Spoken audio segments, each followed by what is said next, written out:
Sinners. This will be a full spoiler review.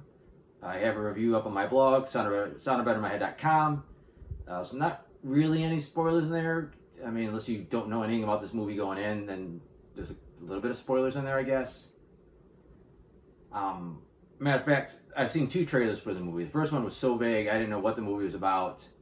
And then the second trailer actually gave away way more than I thought it did, because when I saw the movie, I'm like, oh, okay, I think I know too much. But I did end up giving this movie a 3 out of 5. I really flirted with going like 3.5.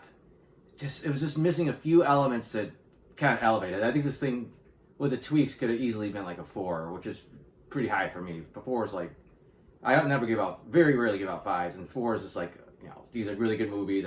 Where I'll say everyone should see this movie. Plot-wise, it's weird. There's a kind of resemblance in structure to From Dusk Till Dawn, where it starts off as basically one type of movie, and then suddenly you got people squaring off against a bunch of vampires inside like a building, and they're trying to make it till dawn, basically. Or at least, that's the basic concept. I didn't like it initially because it starts off with some aftermath of something, and then it gives you the one day earlier kind of thing, and it's like, I kind of hate those kind of teases a lot of times. There's always that Rick and Morty joke about, why don't you start the story when it was interesting? But I think it worked here between that and the narration, because I think otherwise it would be too jarring. Otherwise, you're watching this period piece about these blacks trying to set up this club in 1930s, and I think it's Mississippi that they're living in, and the kind of racism going around in the background, and it's just feels like a period piece. It doesn't feel like anything too crazy, and then all of a sudden those vampires. I think the opening scene's like, okay, something really bad happened, and then the narration kind of hints about spirits and maybe demonic figures or something supernatural. So I think that's needed to set up where the story ends up going. But again, the basic plot is these 2 brothers return home. They were in Chicago, where you find out as the film goes on, they had some dealings with the mob, where they came back with some money. They said they want to set up their own club or juke joint. And this movie is just them trying to get their stuff together and get this club set up, and dealing with people from their past, especially some unresolved love life issues. And it's interesting. The acting's good. The world and the people everything feels so lived in and so real. Like just little lines of dialogue, you feel there's just so much history behind all these characters, and they do explain a little bit to their backstories. And it's not even that detail, but it's just enough that you just feel like you know these characters so well. And then they finally, as it's getting closer, they do start putting the first hints about basically what ends up being the vampires, and then it leads into the finale or the third act. It's a rough film, because if you know that it's vampires, it's hard not to be too impatient. Like, okay, where are the vampires? Where are the vampires? And if you don't know about it, it's gonna be like, what the hell? Where did these vampires come from? Because even though they kind of tease it, it's like so sudden. I think it's like it's a delicate balancing act, and I think they do it about as well as you can. Where it's like, okay, I'm enjoying this. I know there's vampires coming, but let me enjoy what I'm seeing right now because this is interesting. But there still is that feeling of, okay, let's get to the vampires. Let's get to where it gets crazy. I think one of the, I don't want to call it controversial choices, is that Michael B. Jordan plays twin brothers. He does a good job of differentiating them with the way they act. Like, one of the brothers a little bit more wild, the other one's a little more reserved. They dress slightly different. You could always tell on screen which one's which, but you always know in the back of your head, no matter how good of a job they do. And I intentionally tried not to look for the scenes. I tried not to look like, how'd they do that? I didn't want to lose that illusion. I wanted to, pretend these are two different characters. I didn't want to see where they try to switch to put a face replacement or do what the magic trick was to trick you. But even then, I just always knew in the back of my head, it's not another guy. It's the same actor playing 2 roles. And I think, in my opinion, I think it would have worked with like 2 separate actors. And I think that would just cement in my head that, okay, these are 2 different characters. I think that would have worked better for me. And I don't know if there was any specific reason that he chose to use the twins. Maybe it'll come out later with an interview and it was supposed to represent something. Other than that, the rest of the supporting cast is really strong. You know, as I said, there's a lot of nuance in performances, and you feel like you know their histories with just a few lines of dialogue. Music's a big part of it. You know, and it's not like soundtrack music or it's them because it's about a club. And they're going to be singing, and the musical numbers really play in it. Especially there's one really unique one, and the visuals get pretty wild, especially as grounded as the film had been at that point. And it's another important thing that they set all this up in the open narration, because then you start seeing spirits from the past and the present, and you got guys with electric guitars jamming out with these characters in the 1930s, and you see characters from showing up from ancient Africa, playing some type of drums along with them. And even when you see the Asian characters, those Asian characters, their spirits are joining this party. And then for some reason the whole building burns down, but it really doesn't. It's just an illusion. So it's an interesting visual. I kind of wish they would have did a little bit more with it, because it's not like these characters all realize that these spirits are dancing around and they're not like, oh my god, this is crazy. It's like they don't see it, only the audience does.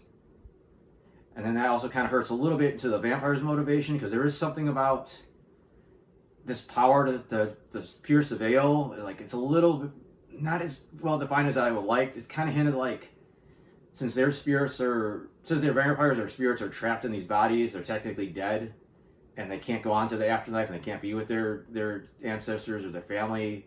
I'm assuming that if they get this kid's powers, they could play music and these spirits will show up. But would they even see them? Because like I said, the other people don't see them, but maybe they can because they're vampires. I guess it's not quite well enough to find where it's it could have been better. It's one of those. I think it's one of those things where if we would explain this a little bit better, I think it would help the movie.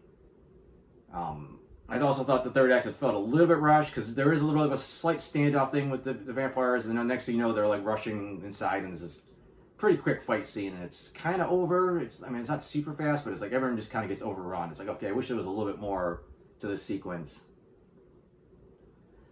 And again, unfortunately, it's not the film's fault, but the trailers did ruin a couple things. I knew one of the brothers was going to get turned into a vampire. I knew that the one girl in the trailer, who ends up being his ex-girlfriend, was also going to be turned into a vampire, so that was kind of ruined. But the vampires were kind of interesting. They did this weird kind of hive mind thing. Once they were all connected, they all kind of share each other's thoughts.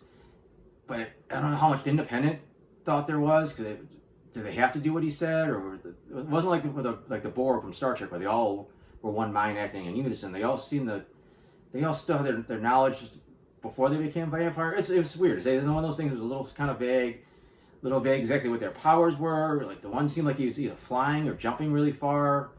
And then at the end, he grew really long fingernails. I don't know exactly what their abilities were. We quickly go through garlic and wooden stakes and sunlight, silver, or damage them. But they don't do much with that. They use the wood stakes to finish them off, but there's not much. They don't do anything with the garlic. Or I thought there was going to be something that, since the one main character was the son of a preacher, maybe he could bless some water, make it holy water, which again would kind of be ripping off a little bit from Dusk Till Dawn a little bit. And they didn't go that route anyways. I thought it was a little bit gory, but a lot of the blood just looked fake. It kind of looked like this weird color. It didn't look like blood color. It was almost like a pinkish kind of color. It was hard to describe it. It gets pretty racy, sexually. There's a couple intimate moments. There's no nudity, and you're not not super hardcore or anything, but it's pretty hinting at you see people going down on other people and stuff like that. So it's kind of R-rated in that sense. And then the ending was fine. It was the way the film was going. It kind of felt like there's not going to be a lot of survivors. I was a little shocked to see the time jump to the present day, or at 1990s.